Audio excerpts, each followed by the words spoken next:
Namun hari ini saudara, yang kelihatan agak panas yang kita terima daripada sebelah kawan-kawan kita di sebelah PKR. Ini dalam PKR pun saudara ada beberapa pendapat yang tak bersetuju dengan tindakan segelintir kecil, bukan ramai tuan-tuan, segelintir kecil puak-puak tertentu yang dekat dengan Khairi Jamaluddin cuba untuk membawa KJ menyertai PKR, walaupun dia tahu usaha ini boleh menyebabkan hubungan di antara UMNO dan PKR keruh, dan ianya sekaligus boleh menyebabkan kerajaan pimpinan Datuk Seri Anwar Ibrahim mungkin boleh goyah.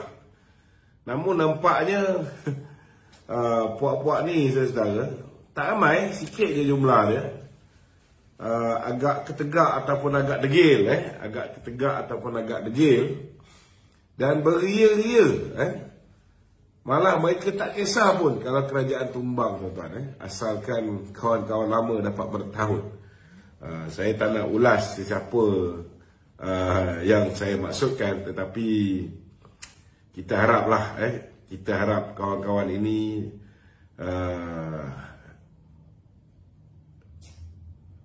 kena tengok 22 bulan ketika Pakatan Harapan memerintah, bila tersilap langkah akhirnya tuan-tuan, apa yang berlaku.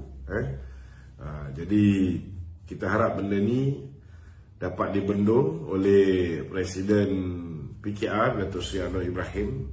Kita tahu orang yang buat kerja ni pun tak berapa gemar dengan Datuk Seri Anwar Ibrahim, dan mereka ada agenda-agenda tertentu, dan kita harap Datuk Seri Anwar Ibrahim diberikan kekuatan untuk memastikan kerajaan perpaduan ini kekal kukuh tanpa diganggu-gugat oleh mana-mana pihak yang cuba untuk memecah belahkan kita, insya-Allah.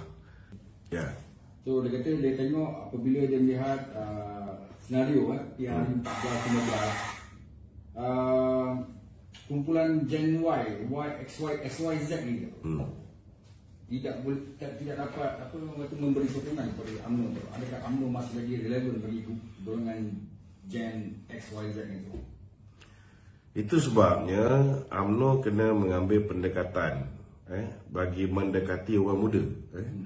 Kalau sebelum ini pendekatan yang digunakan oleh puak-puak yang menentang kita ini, contohnya mereka menguasai TikTok, walaupun kalaupun kita tak mampu nak membayar influencer TikTok dan sebagainya untuk membantu kita, maka kita perlu menghasilkan lebih ramai TikTokers di kalangan anak-anak muda, di kalangan pemuda UMNO, yang menjadi juru bicara parti kita. Dan ini tidak melibatkan proses membeli influencer yang besar.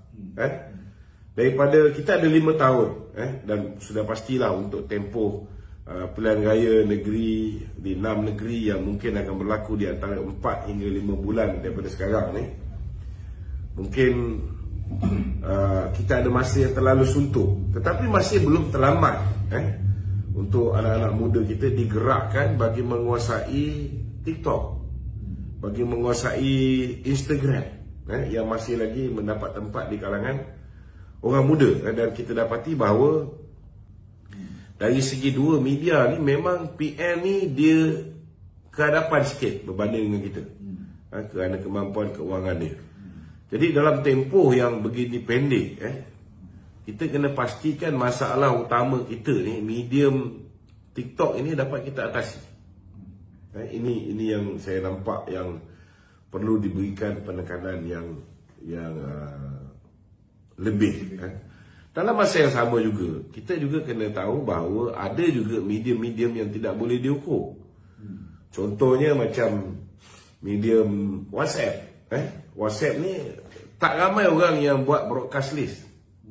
Kita ni dah ada belas tahun ni kita buat broadcast list ni. Rasanya lama lah, lama jugalah kita buat broadcast list.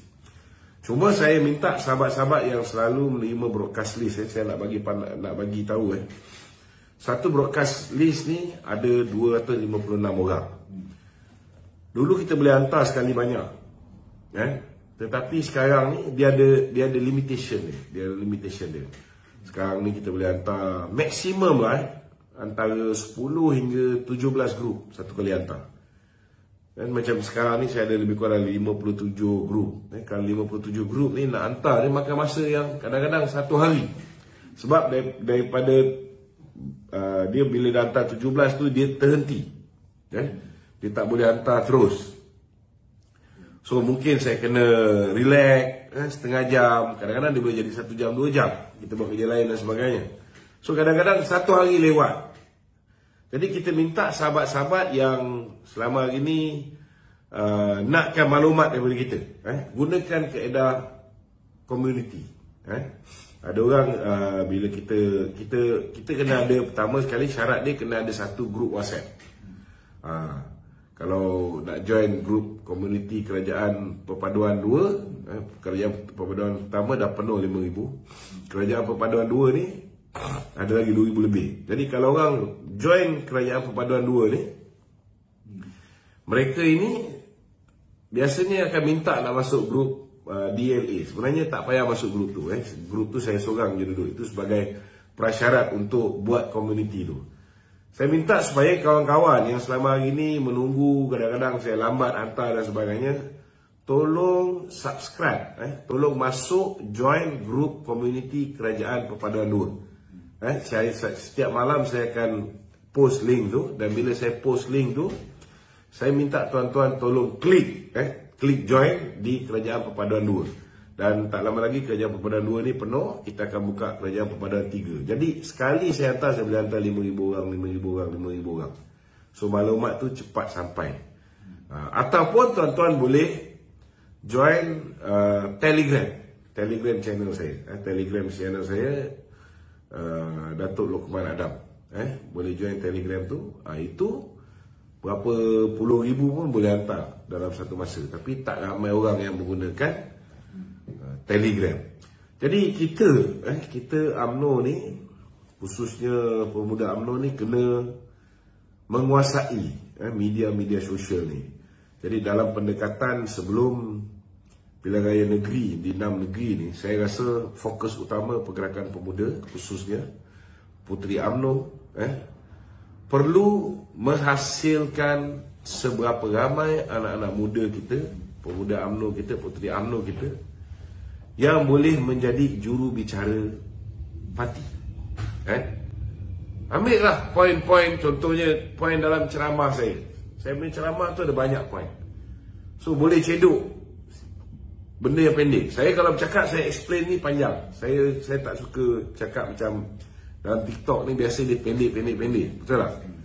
Tapi ambil poin yang penting yang saya cakap, kemudian ulang balik. Cakap, kalau pandai boleh masukkan infografik, itu lebih baik.